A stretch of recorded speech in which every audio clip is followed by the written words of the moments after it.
하나님 말씀 구약성경입니다. 신명기 18장 15절 한 절 보도록 하겠습니다. 신명기 18장 15절 구약성경 290쪽에 있습니다. 같이 읽도록 하겠습니다. 시작. 내 하나님 여호와께서 너희 가운데 내 형제 중에서 너를 위하여 나와 같은 선지자 하나를 일으키시리니 너희는 그의 말을 들을지니라. 아멘. 우리가 성경에 대해서 먼저 우리가 살펴봤잖아요. 그죠? 그러면서 이제 계시와 그러면서 성경에 대해서 그리고 성경을 통해서 우리가 배운 게 하나님이 어떤 분이신가, 그가 하신 일이 무엇인가, 이런 내용들을 다뤘죠. 그리고 나서 또 뭘 배웠죠?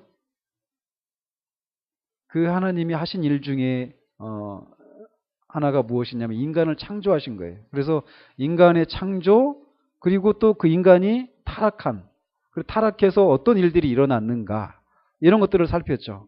근데 그걸로 끝난 것이 아니라 그 타락한 인간을 구원하시기 위한 일을 하나님이 작정하셨던 것들, 그러면서 그 실제적인 것들, 그리스도의 성육신, 그리고 그 성육신하신 분이 어떤 분이신가, 그의 그 신성과 인성, 그 신인교리, 이런 것들을 우리가 계속 살펴왔습니다. 한마디로 이제 지금 방금 전까지 얼마 전에 살펴봤던 내용들은 예수 그리스도의 어떤 것에 해당되는 것이죠? 인격에 관한 내용들입니다. 그래서 누차 말씀드렸지만 예수 그리스도를 믿는다라고 말할 때는 뭐와 뭘 믿는 것이라고요?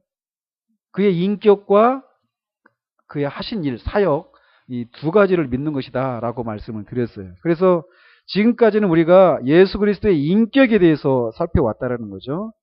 그래서 이제 성경은 이제 그의 사역에 대해서 무엇을 말하는지를 이제 살펴보려고 합니다. 이 부분이 굉장히 이제 길죠. 굉장히 큰 부분인데, 그래서 그러면은 왜 사역을 살펴보기 전에 왜 인격을 먼저 다루어야만 했는가라는 거예요. 우리가 1차적인 관심은 내가 구원받았는가, 구원받지 않았는가, 아무튼 이런 것에 대한 관심이 우리가 막 먼저 있잖아요. 우리 주관적인 입장에서는. 그죠? 우리 개인적인 그런 입장에서는 주관적으로 내게 그 구원이 임했는가 안 임했는가, 이런 것에 우리가 관심을 갖는단 말이에요. 즉 그가 하신 일, 여기에 먼저 관심을 갖기 쉬운데 왜 그가 하신 이 사역에 대해서 먼저 다루지 않고 우리 지금처럼 인격에 대해서 먼저 이렇게 다루었는가라는 거예요. 그것은 주님이 누구신지를 명확하게 알기 전에는 그가 하신 일도 결코 이해할 수가 없기 때문이라는 것이죠. 실제로 이게 복음서를 보면 제자들이 그 예수님의 그런 죽으심과 부활에 대한 가르침을 잘 이해하지를 못하죠. 그죠? 그래서 그들은 끊임없이 질문을 가지고 있는 상태예요. 예수님이 죽으실 때까지도 예수님의 그 하나님의 아들 되심, 그의 죽으심의 의미, 그가 죽었다가 다시 살아나리라, 이런 말씀 분명하셨거든요. 근데도 그게 무슨 말씀인지를 잘 모릅니다. 그래서 주님도 그 마지막 날, 잡히시기 전 마지막 날 밤에 요한복음 16장 12절 13절에 이렇게 말씀하셔요. 내가 아직도 너희에게 이를 것이 많으나 지금은 너희가 감당하지 못하리라. 그러나 진리의 성령이 오시면 그가 너희를 모든 진리 가운데로 인도하시리니 그가 스스로 말하지 않고 오직 들은 것을 말하며 장래일을 너희에게 알리시리라. 이렇게 말씀하십니다. 아직도 제자들에게 가르쳐 줄 것이 많이 있다라는 거예요. 그런데 제자들이 그거를 지금은 이해하지를 못한다라는 겁니다. 성령님이 오셔야 이제 그 모든 진리 가운데로 인도하셔서 이제 그것을 깨닫게 된다라는 거죠. 왜 그러느냐? 예수 그리스도가 누구신지를 분명히 알기 전에는 그의 사역을 이해하는 것도 전혀 불가능했기 때문에 주님이 이렇게 말씀하셨다라는 거예요. 그래서 실제로 제자들은 부활의 빛 아래서 주님의 사역을 이해하게 되었습니다. 그래서 주님이 누구신지 알아야만 이제 지금부터 우리가 알아보려고 하는 우리 주님의 죽으심과 속죄에 대한 그런 교리를 이해할 수 있습니다. 자, 그래서 예수 그리스도의 그런 사역을 크게 두 가지로 정리할 수 있습니다. 하나는 뭐냐? 하나님과의 화해입니다. 그리고 아담과 함께 타락하기 전 상태로의 회복. 아니, 더 정확한 표현은 아담의 상태보다도 더 높은 상태로의 회복이죠. 그러니까 주님의 사역은 무엇이냐? 화해와 회복, 이렇게 정의를 내릴 수 있다는 것이죠. 그래서 디모데전서 2장 5절에서도 하나님은 한 분이시요 또 하나님과 사람 사이의 중보자도 한 분이시니 곧 사람이신 그리스도 예수라. 예수 그리스도는 중보자라는 거예요. 그래서 하나님과 죄인인 우리를 화해시키는 그 일을 하시고, 또 화해시키는 일로 끝나는 것이 아니라 어떤 일까지 하신다고요? 회복. 왜 회복이 필요합니까? 우리가 죄로 말미암아 타락했죠. 그래서 죄에 대해서 오염이 되었단 말이에요. 자, 또 지나가는 길에 화해한다라고 말할 때는 죄와 관련해서 죄에 관련해서 우리가 두 가지 측면이 있다라고 말씀을 드렸는데 기억나십니까? 왜 화해한다? 하나님과 우리가 화해가 필요하다. 이 얘기는 하나님과 우리 사이가 어떤 관계라는 겁니까? 원수 관계라는 겁니다. 원수.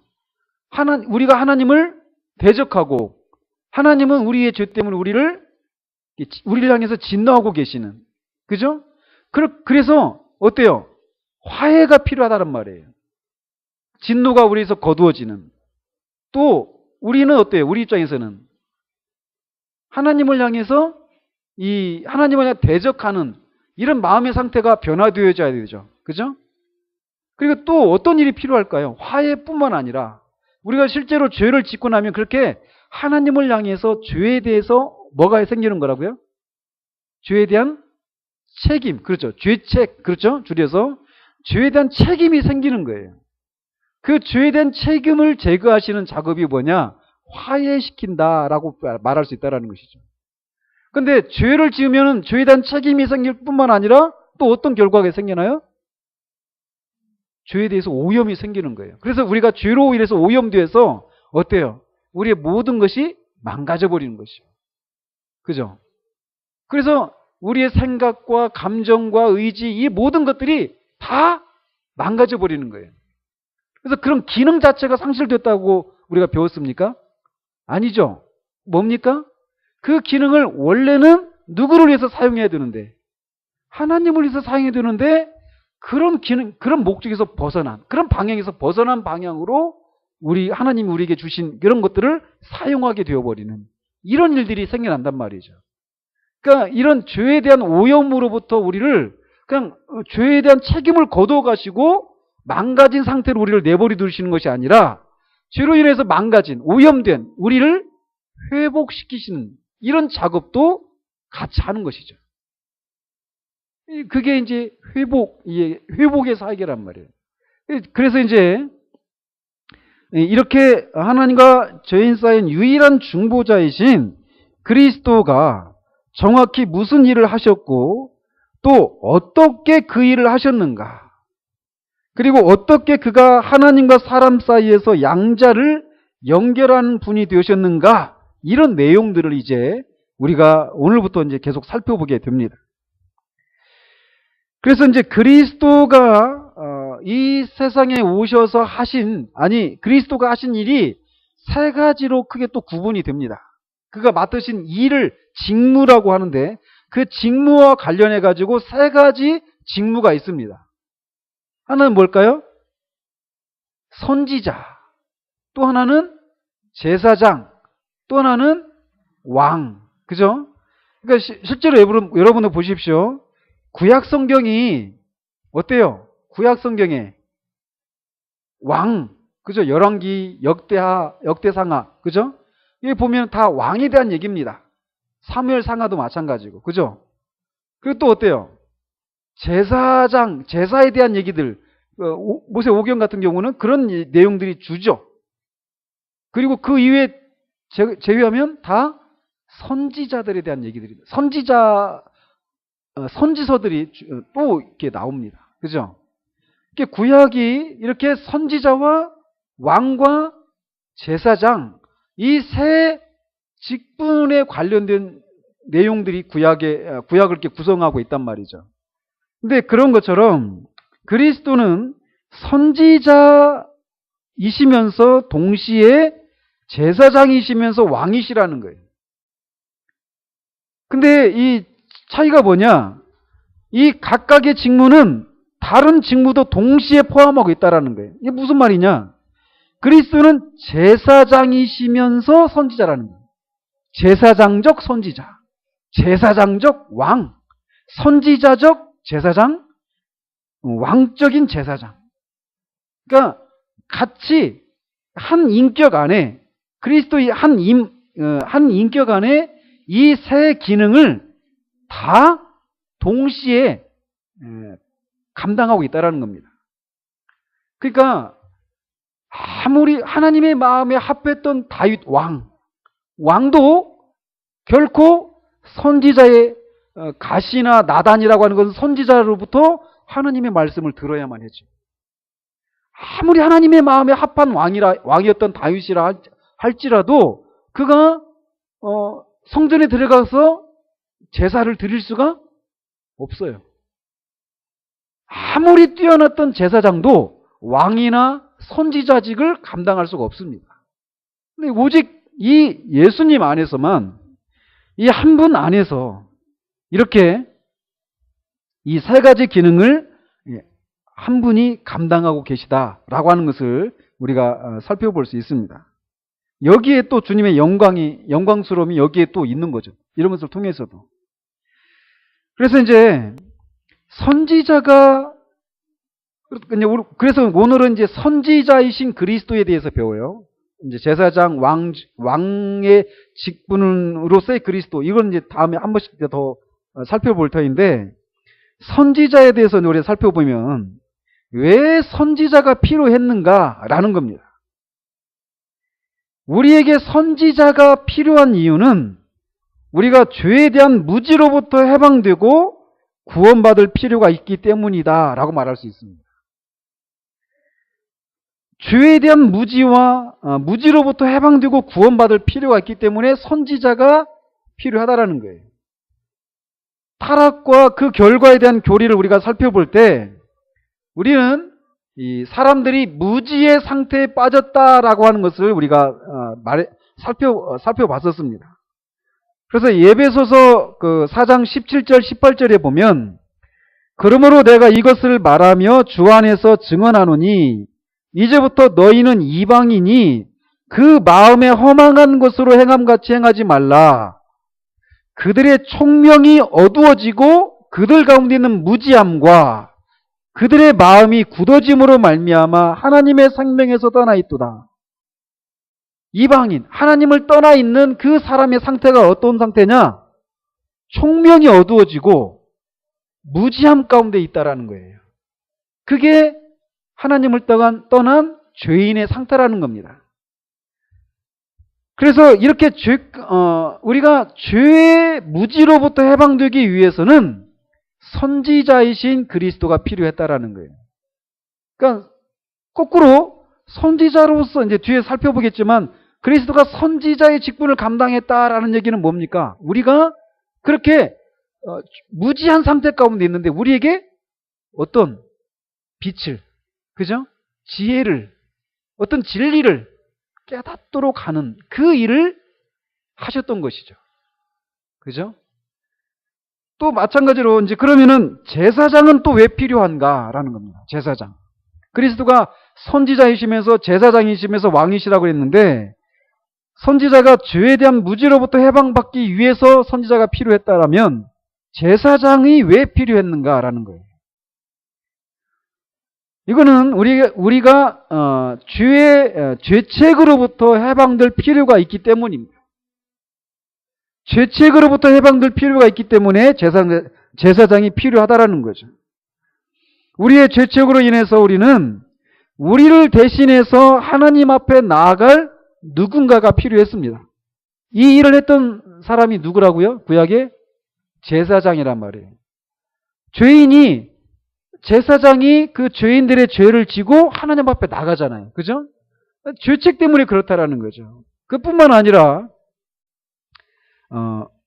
그래서 그리스도는 이 제사장의 기능, 죄책으로부터 우리를 해방시킬 그런 필요가 있기 때문에 우리가 그런 필요가 있기 때문에 제사장의 기능을 맡으셔야 했다라는 겁니다. 또 마찬가지로 왕이 필요한 이유는 우리가 죄의 지배로부터도 해방되어야 하기 때문입니다. 그러니까 선지자는 죄에 대한 무엇이 죄인지, 우리가 죄인이라고 하는 사실, 그리고 죄인이기 때문에 하나님의 진노할이 있다라고 하는 사실, 그리고 그 죄인이 결국 어디로 이어지게 되는가, 그 심판, 이런 내용들을 깨닫게 되는 일들이 먼저 필요하다라는 거죠. 그리고 그거를 그 죄책으로부터 해방시키고 또 죄의 지배로부터 해방되어야 하기 때문에 그리스도가 왕으로 오셔야 했다라는 겁니다. 오직 왕이신 그리스도만이 우리를 자유케 하고 그가 다스리시는 나라로 우리를 옮겨서 그 나라의 시민이 되게 하실 수가 있습니다. 우리는 흑암의 나라에서 그의 사랑의 아들의 나라로 옮겨졌습니다. 자, 그러면서 이제 이렇게 선지자로서의 그리스도는 우리와 함께 하시는 하나님의 표상으로서 하나님을 대신해서 말하고 또 하나님으로부터 오는 말씀을 우리에게 전합니다. 그게 선지자가 했던 일이잖아요. 그죠? 그리고 제사장으로서의 그리스도는 우리를 대신해 하나님께 말씀하고 하나님 앞에서 우리를 대표하시는 일을 합니다. 선지자로서의 그는 우리와 함께 하시는 하나님의 표상이고 또 제사장으로서의 그리스도는 우리를 대신해서 하나님께 말씀드리는 그런 것을 대표한다라는 거죠. 그리고 왕으로서의 그리스도는 새로운 인류를 대표하는 그런 머리이시다라는 겁니다. 그래서 아까도 말씀드린 것처럼 구약에는 선지자들, 제사장들, 그리고 왕들이 등장하는데 이 기능들은 서로 다른 사람들이 나누어서 맡았다라는 거예요. 그렇지만 오직 예수 그리스도 안에서만 이 직무들이 합쳐진다라는 겁니다. 거기에 주님의 영광이 나타난다라는 거예요. 한 분 안에 세 기능이 존재한다는 것을 보면서 우리는 우리의 복되신 주님이 얼마나 크고 위대하며 존엄하신지 깨닫게 됩니다. 자, 그래서 이제 실제로 선지자가 어떤 일들을 했는가라는 거죠. 구약 성경에 보면 선지자는 언제나 하나님의 사람 또는 하나님으로부터 온 사자, 하나님으로부터 할 말을 받은 사람이라고 불립니다. 선지자는 다양한 방법으로 하나님께 그런 메시지들을 받았습니다. 때로는 황홀경에 빠진 상태에서 받기도 하고 꿈을 통해서도 그런 메시지를 받기도 하고 그랬습니다. 그러나 그 과정을 명확하게 어떻게 하나님의 말씀을 받았는가 그 과정을 우리가 명확하게 알 수는 없어요. 그러나 그 메시지만큼은 분명했습니다. 항상 어떤 식으로 시작합니까? 여호와께서 이르시되 가라사대, 그죠? 여호와께서 꿈에 내게 이르시기를 이런 식으로 여호와께서 무엇을 받았다, 그 메시지를 받았다라고 하는 그런 표현을 가지고 시작하는 것을 보게 됩니다. 그래서 선지자들은 사람들을 가르치고 계몽하도록 하나님께 메시지를 받아 전하는 사람이다 라고 말할 수 있다는 거예요. 그러니까 참된 선지자와 거짓 선지자의 차이가 무엇입니까? 그 메시지가 하나님으로부터 주어진 것인가? 아니면 자의로 내가 그냥 지어낸 것인가? 아까 오전에도 이렇게 말씀드렸잖아요. 신명기 그 말씀을 통해서. 그러니까 그냥 나는 그런 말씀을 준 적이 없는데 여호와 하나님께서는 그 말씀을 그 선지자에게 준 적이 없는데 그냥 내가 이렇게 지어내는. 그러면 거짓 선지자이고 하나님이 주신 말씀을 전하면 참된 선지자라는 것이죠. 어쨌건 선지자는 사람들을 가르치고 계몽하도록 하기 위해서 하나님께 메시지를 받아서 그대로 전하는 사람이에요. 자, 그러면서 우리가 또 하나 이제 기억해야 될 것은 이 선지자들의 기능은 예언에만 국한시켜서는 안 된다는 겁니다.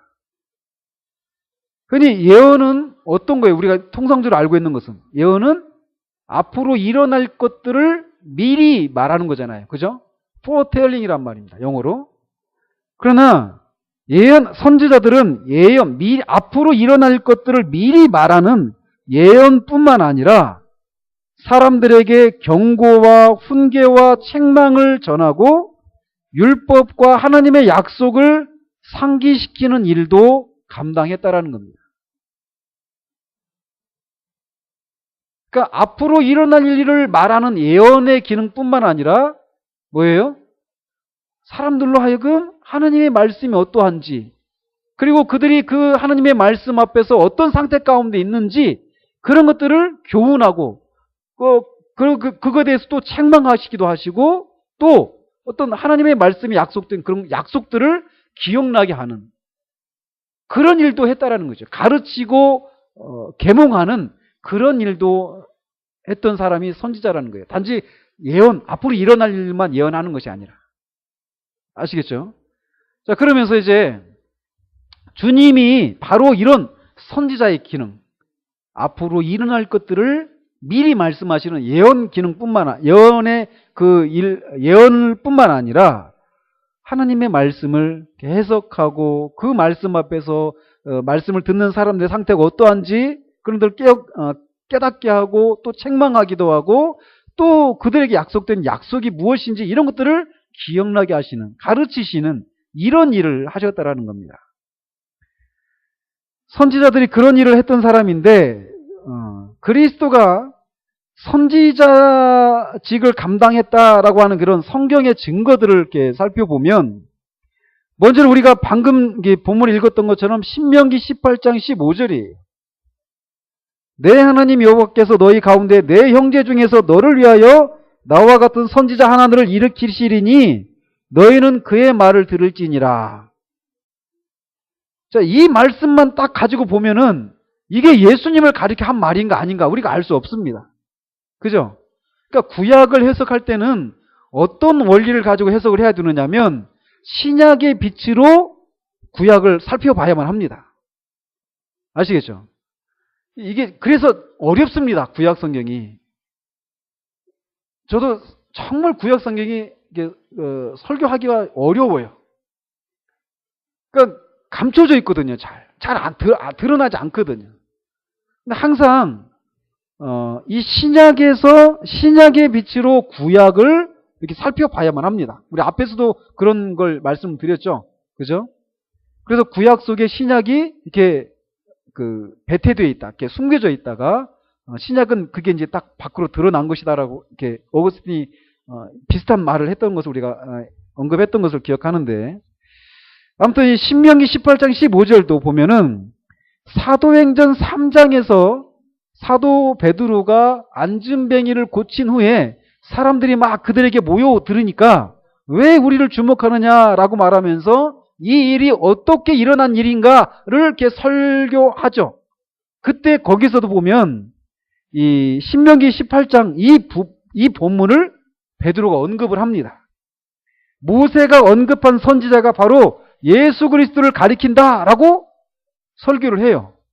그러니까 그 선지자가 모세가 말했던 그 선지자가 나올 것이다.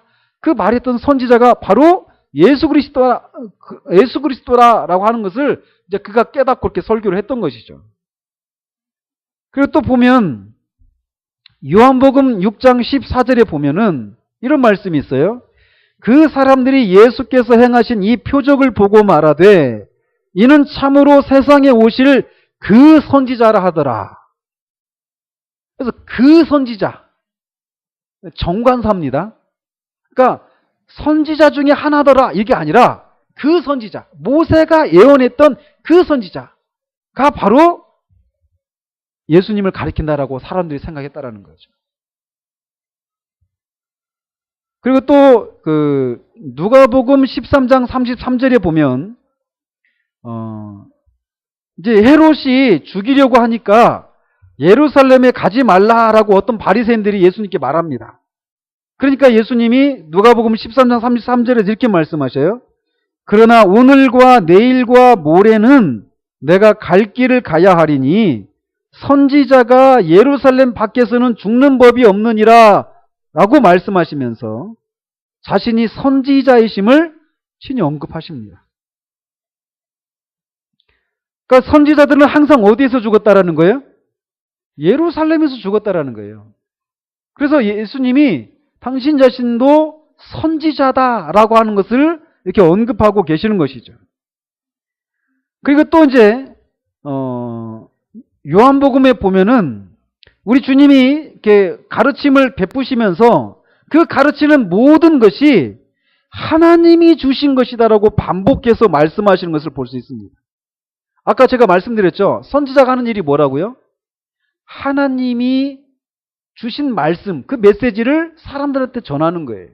전달하는 일이 그 선지자가 하는 일이란 말이죠. 그러니까 말씀을 듣는 그 회중들의 이스라엘 백성들의 그런 상태를 막 보고 연구하고 또는 그 주변의 정세를 막 보면서 이렇게 될 것이다 라고 하면서 어떤 정치적인 어떤 천재적인 그런 기질을 발휘해 가지고 그렇게 어떤 메시지를 그들에게 이렇게 흘러 돌아가는 그런 정치적인 그런 정세 이런 것들을 설명해 주고 이런 게 아니란 말이에요. 다 그 모든 메시지를 하나님으로부터 받아서 그들이 전해줬단 말이죠. 마찬가지로 주님도 선지자의 직분을 감당하시니까 어때요? 당신이 하시는 그 가르침들, 그 메시지들을 예수님이 스스로 말하는 것이 아니란 말이에요. 누구로부터 받아야 되겠습니까? 그러면 하나님으로부터 받아야 된단 말이죠. 그래서 요한복음 14장 10절에 보면 내가 너희에게 이르는 말은 스스로 하는 것이 아니라 또 요한복음 8장 26절에 보면 나를 보내신 이가 참되심에 내가 그에게 들은 그것을 세상에 말하노라 라고 말하고 있어요. 또 12장 49절과 50절에 보면 내가 내 자의로 말한 것이 아니요 나를 보내신 아버지께서 내가 말할 것과 이를 것을 친히 명령하여 주셨으니 나는 그의 명령이 영생인 줄 아노라. 그러므로 내가 이러는 것은 내 아버지께서 내게 말씀하신 그대로니라 하시니라. 예수님이 하신 그 모든 말씀, 가르침이 다 하나님이 주셨다라는 거예요. 자, 여기에서도 보면은 어때요? 예수님이 낮아지신 것을 볼 수 있죠. 그죠? 하나님이신데 하나님과 동등됨을 취하지 않으시고 스스로 낮아지셔서 선지자들이 하나님으로부터 메시지를 받아서 자신의 생각을 거기다 가감하지 않고 하나님의 말씀을 그대로 이렇게 전하는 것처럼 예수님이 그렇게 하셨다라는 거예요. 그러니까 이 일의 뿌리에 들어가면 뭐가 있습니까? 우리를 향한 주님의 사랑을 거기서 읽을 수 있는 거예요. 그러니까 우리가 이 주님의 그 인격을 우리가 배웠지만 자꾸 우리가 했잖아요. 주님이 하신 일들은 항상 뭘 반영을 하느냐면 그분이 어떤 분이신가 이런 것을 항상 반영되어서 나타납니다. 우리가 그것을 읽을 수 있어야 돼요. 주님이 하나님이신데도 하나님 아버지로부터 메시지를 받아서 당신에게서는 그것이 나올 수 없는 것처럼 그렇게 스스로를 그렇게 낮추셔서 하나님의 메시지를 하나님으로부터 그 받은 메시지를 우리들에게 전하는 거예요. 근데 그 전하는 내용이 다 어떤 내용들이라고요? 선지자가 왜 필요하다고요?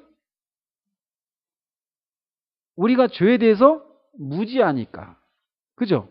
죄에 대해서 무지하니까 그것을 깨닫도록 하기 위해서 주님이 그런 가르침들을 베푸시고 계시다라는 겁니다. 또 산상수훈을 보면은 맨 마지막 부분에 이는 그 가르치시는 것, 사람들이 막 놀랍니다. 왜?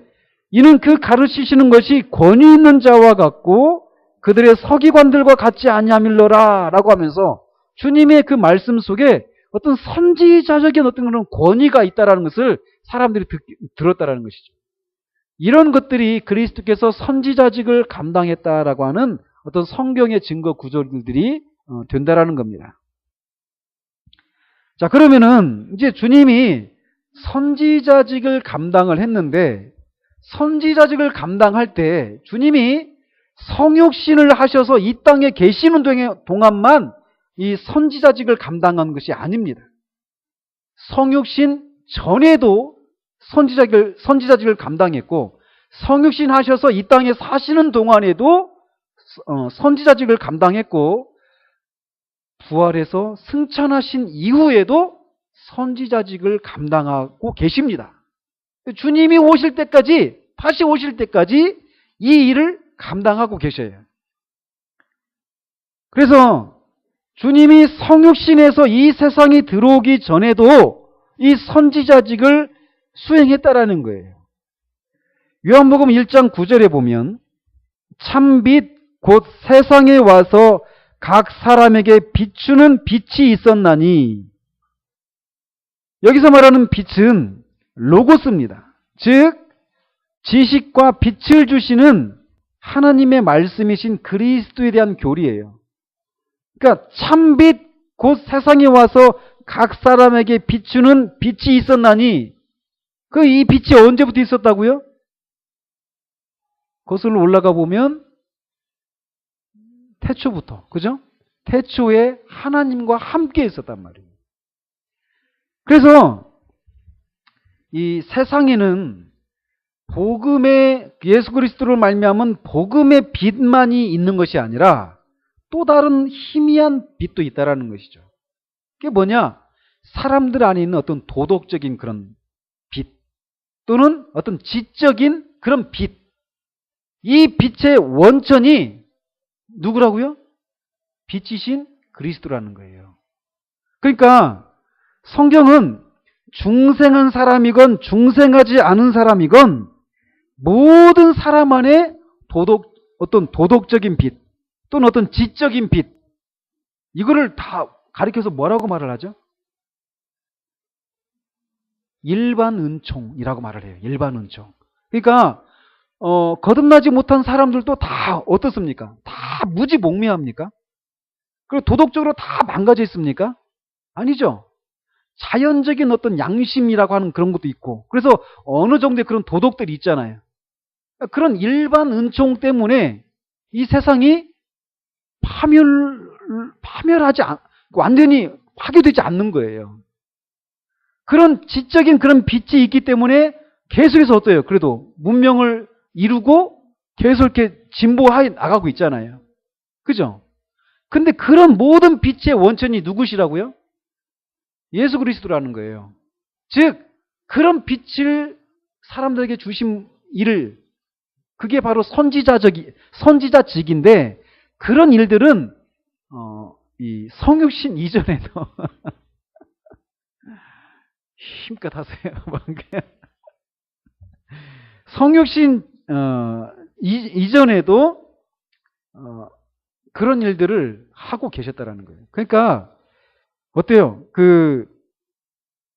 어떤 빛도, 어떤 도덕적이고 지적인 빛도, 어떤 지식도, 어떤 이해도 그리스도와 관계없이는 오지 않는다라는 거예요. 다 사람들이 자기가 잘나서 뭘 깨닫고 어떤 도덕적인 어떤 선을 이루고 이렇게 가는 것 같은데, 그 모든 것들을 원천이 그리스도라는 거예요. 그러니까 그 모든 것을 통해서 결국 어디로 가야 되느냐면, 이것을 주신 그리스도를 높이고 영화롭게 하고 하는 대로 가야 되는데 감사치도 않는, 그죠? 그게 인간의 실상이라는 거죠. 그러니까 어느 누구도 빛이 없다라고 말할 수가 없습니다. 복음의 빛은 아니어도 이런 도덕적이고 지적인 빛, 이것은 모든 사람들이 갖고 있는 것이라는 것이죠. 아무튼 그런 일을 하셨다라는 게 성육신 전에도. 그러니까 이거는 이제 중생한 사람이건 중생하지 않은 사람이건 모든 세상 사람을 향해서 그렇게 하고 계셨던 일이라는 것이죠. 그리고 지금도 하고 계시고요. 그죠?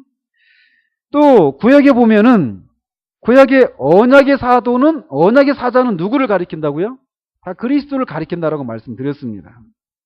근데 그가 언약의 사자로 오신 이유 중에 하나는 뭐냐면 사람들을 가르치고 교훈하고 경고하기 위한 것이었다라는 거예요. 이 일이 무슨 일이에요? 이게 선지자직이라는 겁니다, 이게. 그래서 이사야는 그리스도를 가리켜서 모사라라고 말을 했어요. 모사. 카운셀러. 그죠? 그래서 이거는 가르치고 지도하고 지혜를 제공하는 분이라는 거예요. 그러니까 그리스도가 이 성육신하기 전에도 구약의 언약의 사자로 나타나셔서 이렇게 가르치고 지도하는, 경고하는 이 선지자의 직분을 감당하셨다라는 겁니다. 그리고 또 이제 선지자들을 통해서 그 일을 또 하십니다. 그래서 선지자들에게 주어진 모든 지식, 모든 빛과 교훈, 그리고 모든 능력은 그리스도로부터 왔다라고 할 수 있다라는 거예요. 그래서 사도 베드로는 자기 속에 계신 그리스도의 영이 그 받으실 고난과 후에 받으실 영광을 미리 증언하여 누구를 또는 어떠한 때를 지시하시는지 상고하니라. 누가 그런 일을 했습니까? 선지자들이 했다라는 거예요. 선지자들이 자기 속에 계신 그리스도의 영을 따라서 누가 또 어떠한 때에 그런 그리스도가 오셔서 하실 그 그리스도의 영이 그 받으실 고난과 후에 받으실 영광을 미리 그들에게 주셨다라는 거예요. 그래서 그들이 그런 빛에 따라서 예언을 했다라는 것이죠. 미가가 베들레헴에서 다윗의 씨가 나온다. 이런 예언들. 그런 처녀가 잉태하게 될 것이다. 이런 예언들. 이런 모든 것들이 선지자들을 통해서 그 선지자들이 했던 그 모든 것들이 다 그리스도가 그들에게 주신 것이라는 거예요. 이렇게 성육신하기 전에는 그런 방식으로 그리스도께서 선지자직을 감당했다라는 겁니다. 그리고 성육신하신 이후에는 어떤 식으로 선지자직을 수행을 하셨느냐면 먼저는 주님이 친히 장신자신께 말씀하시기를 요한복음 8장 12절에 보면 예수께서 또 말씀하여 이르시되 나는 세상의 빛이니 나를 따르는 자는 어둠에 다니지 아니하고 생명의 빛을 얻으리라. 예수 그리스도가 이렇게 빛이시고 선지자이시며 가르치러 오신 분이시라고 친히 이렇게 말씀하셨다라는 것이죠. 그리고 또 요한복음 1장 18절에 보면 본래 하나님을 본 사람이 없으되 아버지 품속에 있는 독생하신 하나님이 나타내셨느니라. 즉 예수 그리스도는 이렇게 빛을 나타내 보여주셨고 아무도 보지 못한 하나님에 대한 지식과 교훈을 주셨다라는 거예요. 그런 일들이 어떤 일이라고요? 그게 바로 선지자직이라는 겁니다. 그리고 또 주님은 가르침을 통해서 선지자로서의 그런 직분을 수행하셨습니다. 그래서 하나님 아버지에 대한 가르침, 산상수훈에서 우리가 금요일날 지금 살펴보고 있는데 그 산상수훈에서 행하신 그런 율법에 대한 해설, 또 하나님의 사랑과 은혜로우신 계획, 하나님의 본성과 인격에 대해 말씀하신 그 모든 것은 주님이 선지자직을 감당한 것에 대한 일부라는 겁니다. 이렇게 주님이 가르치신 일을 통해서 선지자직을 감당했고요. 또 무엇보다도 주님 당신 자신이 누구신지를 말씀해 주시는 것을 통해서 선지자직을 감당을 했습니다.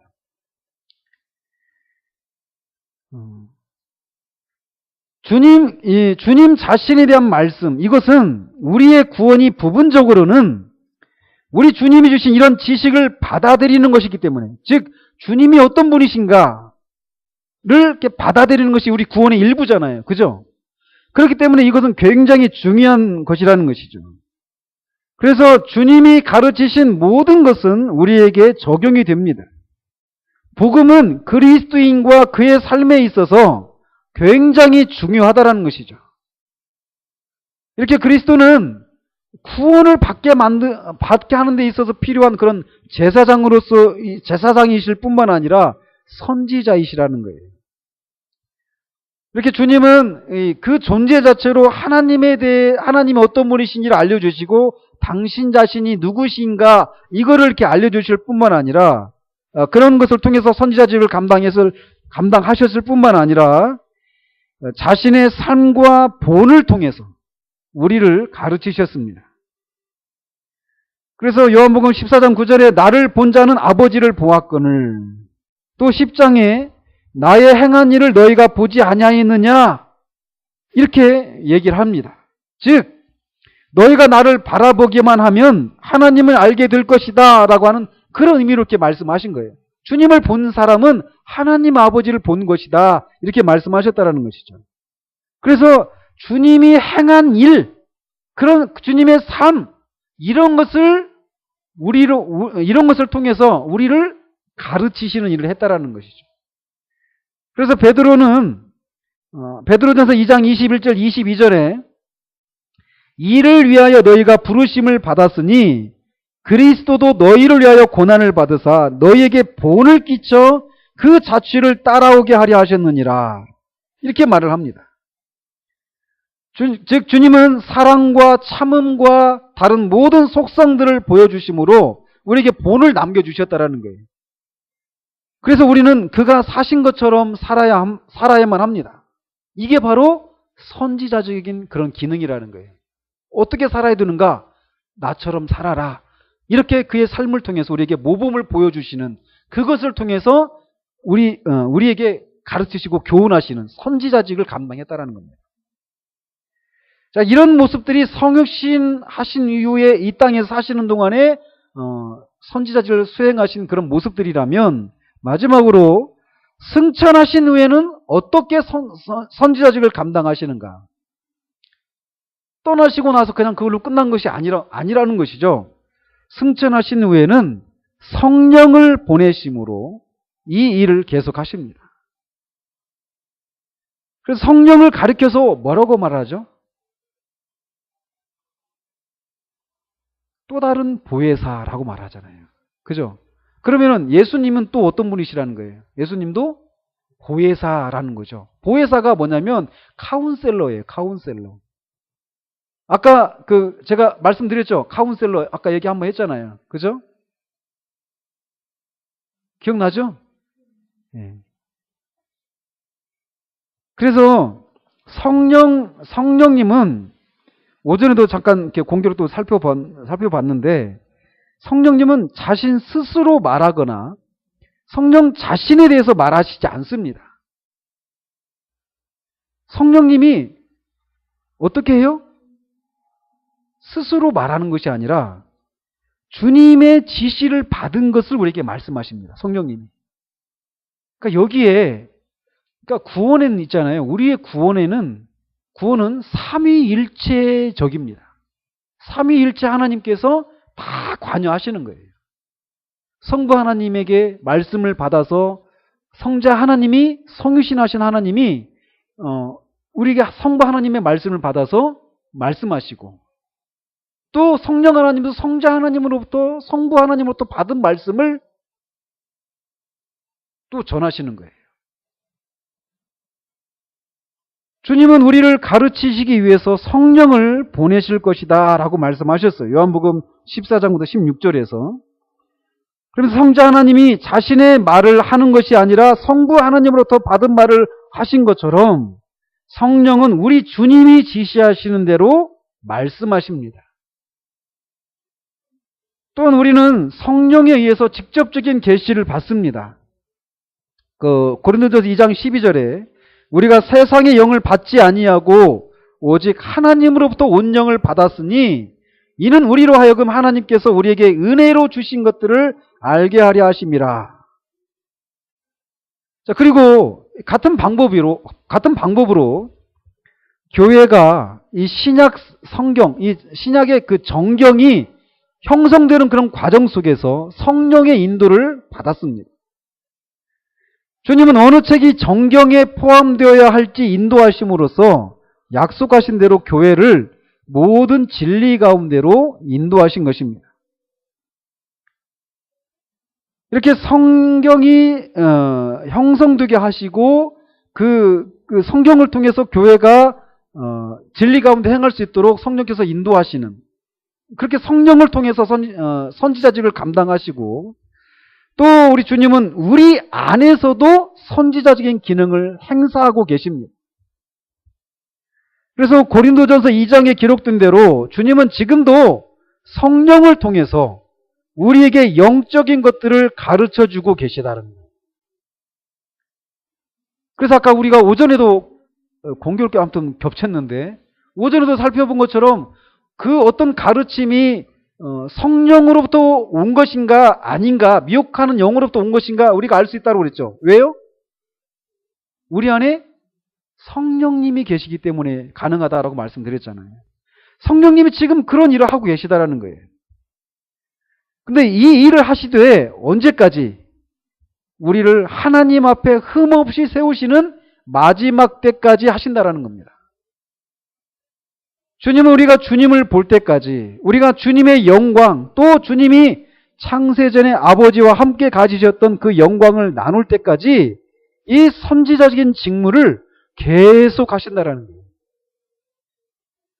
주님은 우리가 하나님을 보고 지극히 복된 영광을 보게 될 때까지 우리를 인도하시고 지도하실 것입니다. 그러니까 어때요? 이 교리, 주님의 선지자로서의 그리스도에 대한 이 교리는 사람들로 하여금 핑계대지 못하게 된다는 겁니다. 그래서 요한복음 3장 19절에 보면 그 정죄는 이것이니 곧 빛이 세상에 왔을 때 사람들이 자기 행위가 악함으로 빛보다 어둠을 더 사랑한 것이니라. 또 요한복음 15장 22절에 보면 내가 와서 그들에게 말하지 아니하였더라면 죄가 없었으려니와 지금은 그 죄를 핑계할 수 없느니라.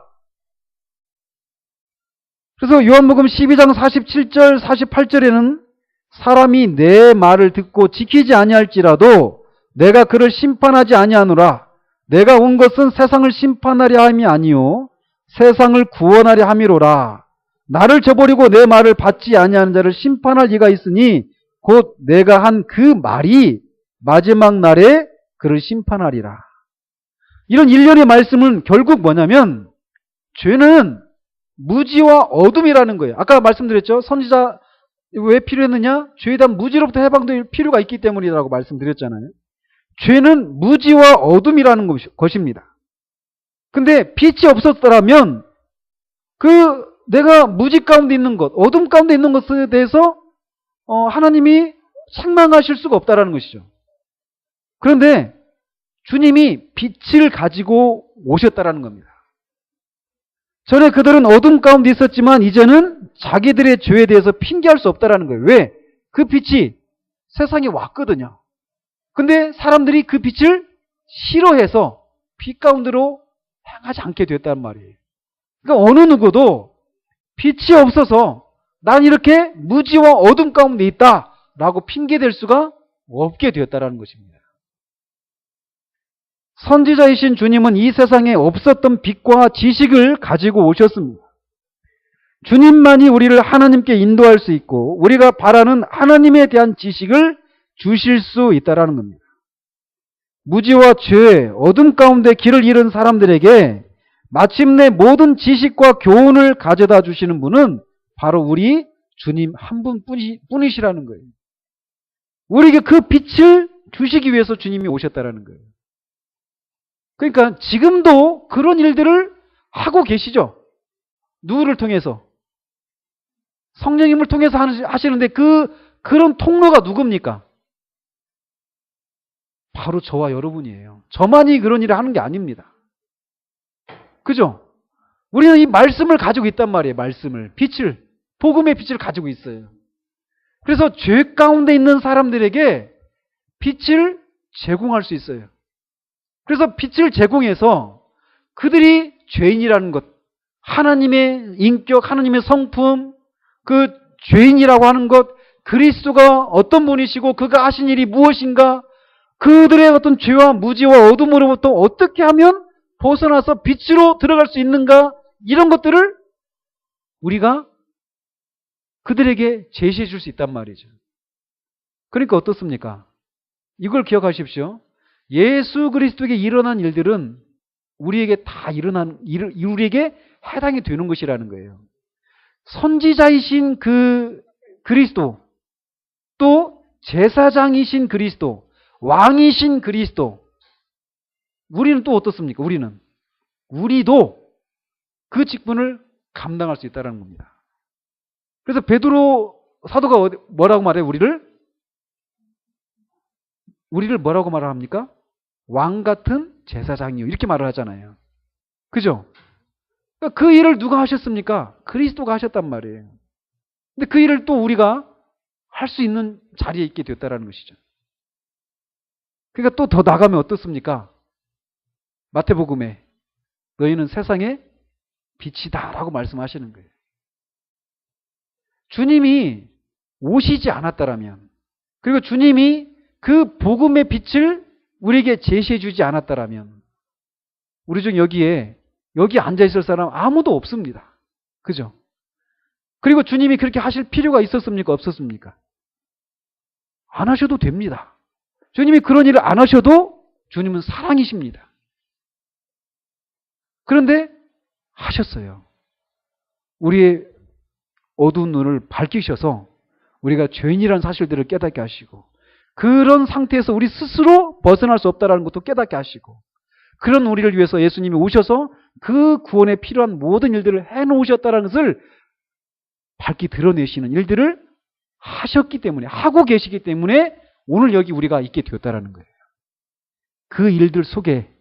근데 그 일을 하시는데 그렇게 구원이 되시고 그냥 그렇게 내버려 두시는 것이 아니라 구원받은 우리들이 어떻게 살아가야 되는지 계속해서 말씀을 통해서, 성령을 통해서 그 일들을 지금도 계속하고 계시다라는 거예요. 그렇기 때문에 우리가 그런 주님의 그 일하심 때문에 이 구원이 우리에게 임할 수 있었다는 거죠. 구원으로 향하는 길에 우리가 들어설 수 있게 되었다는 것입니다. 그 일을 또 우리가 또 아직 어둠 가운데 있는 사람들에게 그 일을 또 해야 될 사람이기도 하고요. 자, 이렇게 선지자이신 그리스도가 하신 일이 바로 이런 일입니다. 그 일을 우리도 이제 계속해서 이어서 또 해야 될 그런 사람이라는 것을 우리가 기억하면서, 이 선지자이신 그리스도의 그 사역을, 직무를 우리가 생각하면서 하나님을 향해서 또 주님을 향해서 우리 마음에 그런 감사가, 마땅한 감사가 있기를 바랍니다. 기도하겠습니다.